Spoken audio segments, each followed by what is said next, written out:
राजन साळवी आज त्यांचा पक्ष प्रवेश होत आहे, कशा प्रकारे बघता? सामंत बंधूंनी खूप विरोध केला, पण शेवटी त्यांच्याही प्रयत्नाला यश आलं.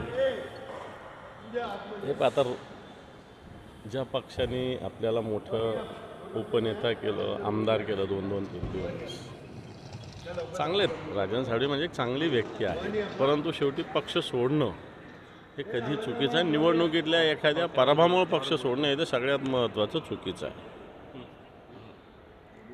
आदित्य ठाकरे दिल्ली दौऱ्यावर जात आहे. आज शरद पवारांची भेट घेणार का अशी चर्चा आहे, कारण की ज्या पद्धतीने काल नाराजी व्यक्त केली होती ते शिंदेच्या स्वागतानं याच्यानंतर. मग नाराज व्यक्त केल्यानंतर पुन्हा भेटायला कशाला जायचं? मला नाही वाटत असं काही त्या कामाला ते भेटायला जात असतील. स्वतंत्र काम असेल आदित्य साहेबांचं. इंडिया आघाडीच्या पदाधिकाऱ्यांना भेटणार आहे अशी चर्चा आहे.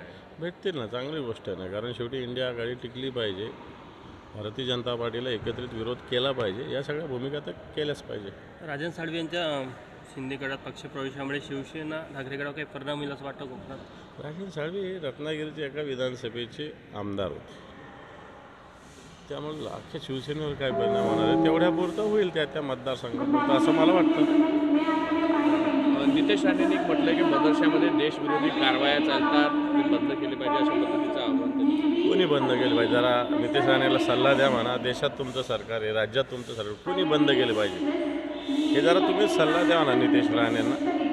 चौकशी केली पाहिजे त्यांनी असं म्हटलं. हे पाच सरकार केंद्रात आणि राज्यात तुमचं आहे ना, तर कोणी केली पाहिजे चौकशी?